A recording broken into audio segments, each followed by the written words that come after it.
नमस्कार दोस्तों, हमारे चैनल में आपका फिर से स्वागत है।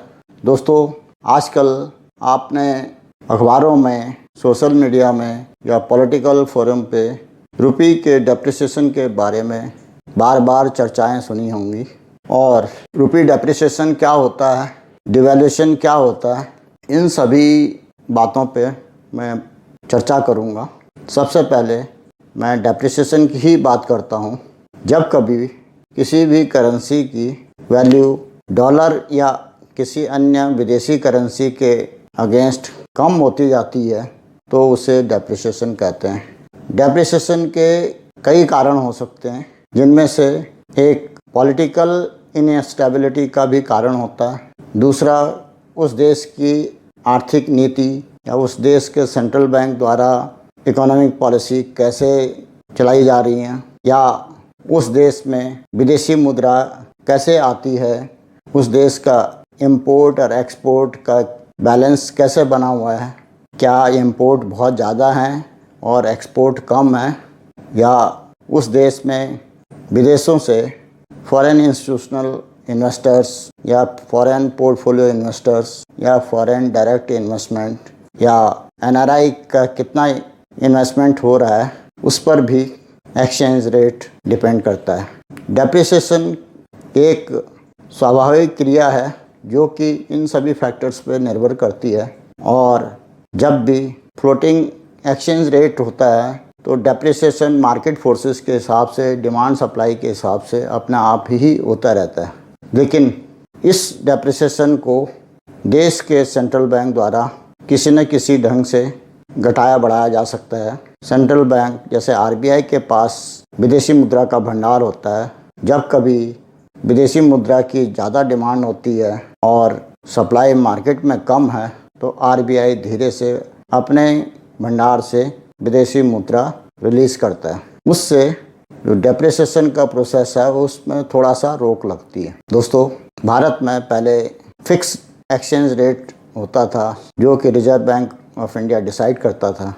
फिक्स इंटरेस्ट रेट के रिजीम में फॉरेन एक्सचेंज का जो रेट होता था वो reserve bank of India decide करता था और उसी बेसिस पे ही कॉमर्शियल बैंक या ऑथराइज्ड डीलर करेंसी का एक्सचेंज करते थे। लेकिन कुछ समय के बाद करेंसी की रियल वैल्यू डेप्रिसिएट हो जाती थी, लेकिन सेंट्रल बैंक या रिजर्व बैंक ऑफ इंडिया अपने फिक्स रेट से उस रेट को कंट्रोल करके रखते थे और जब कभी ज़रूरत पड़ती थी तो करेंसी को डिवैल्यूएट कर देते थे।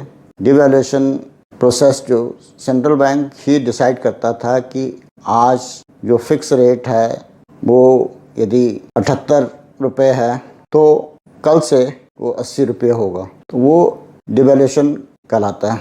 लेकिन अब रिजर्व बैंक ऑफ इंडिया ने फिक्स रेट की जो पॉलिसी थी उसको ख़त्म कर दिया और फ्लोटिंग रेट के हिसाब से ही, मार्केट फोर्सेस के हिसाब से ही एक्सचेंज रेट डिसाइड होता है। अब बात आती है कि डेप्रिसिएशन के क्या फ़ायदे हैं और क्या नुकसान है। जब कभी भी किसी भी देश की करेंसी का रेट डेप्रिसिएट होता है तो उसका एक्सपोर्ट सस्ता होने की वजह से विदेशों में उनकी डिमांड बढ़ जाती है और उस देश का एक्सपोर्ट बढ़ेगा। लेकिन डेप्रिसिएशन का दुष्परिणाम ये होता है कि इंपोर्ट की कॉस्ट बढ़ जाएगी। जहाँ पहले इंपोर्ट करने के लिए 78 रुपये देता था तो अब 80 रुपये देगा।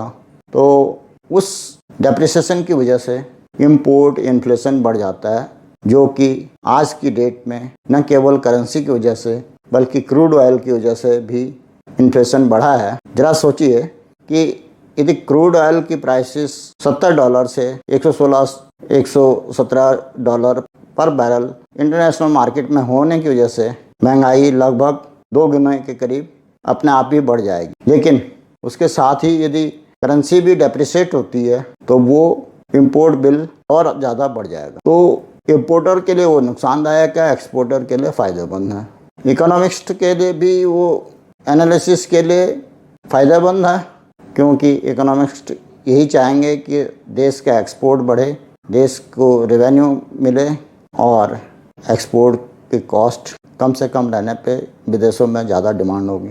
लेकिन पॉलिटिशियंस के लिए यही डेप्रिसिएशन कई बार बहुत बड़ी डिबेट का कारण बनता है।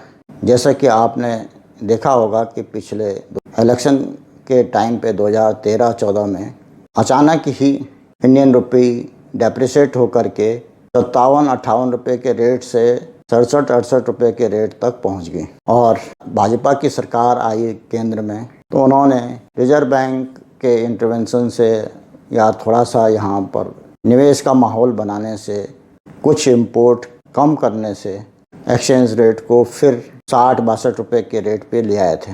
लेकिन वो टेम्परेरी फेनोमेना था।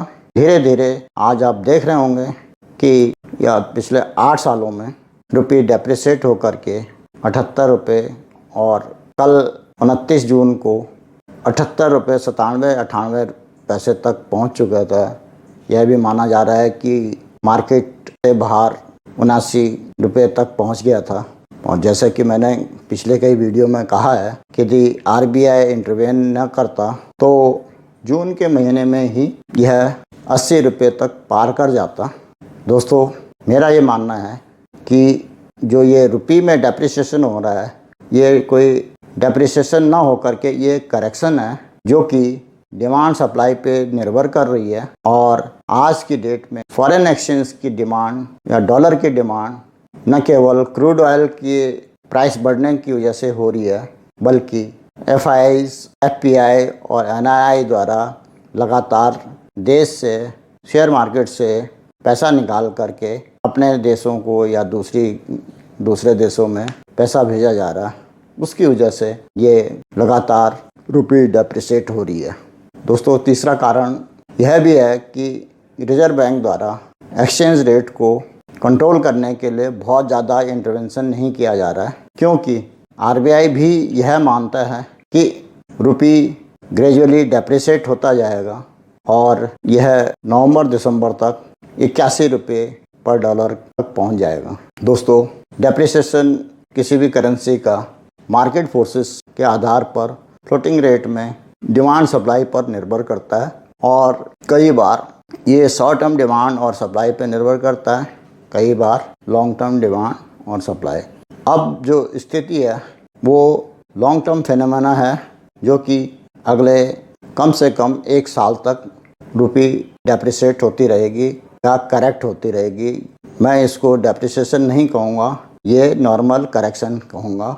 यदि RBI इंटरवेन नहीं करेगा तो ये धीरे धीरे डेप्रिसिएट होती रहेगी। और दोस्तों, मेरा ये मानना है कि RBI भी एक लिमिट तक ही इसमें इंटरवेंशन करेगा, क्योंकि अभी विदेशी मुद्रा के भंडार बहुत ज़्यादा है, तो अभी इंटरवेंशन करने की स्थिति में है। लेकिन एक स्टेज धीरे धीरे ऐसी भी आ सकती है कि RBI चाहते हुए भी उसमें इंटरवेंशन नहीं करेगा और उसको मार्केट फोर्सेस पे ही छोड़ देगा। दोस्तों, आज के वीडियो में मुझे इतना ही कहना था। इस वीडियो को अंत तक देखने के लिए धन्यवाद।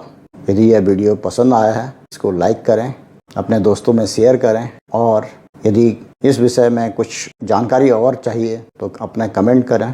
और किसी नए विषय के बारे में कोई वीडियो जारी करना है तो उसके लिए भी कमेंट करें। साथ ही नए नए फाइनेंशियल एजुकेशन के लिए इस चैनल को सब्सक्राइब भी करें। धन्यवाद। जय हिंद। वंदे मातरम।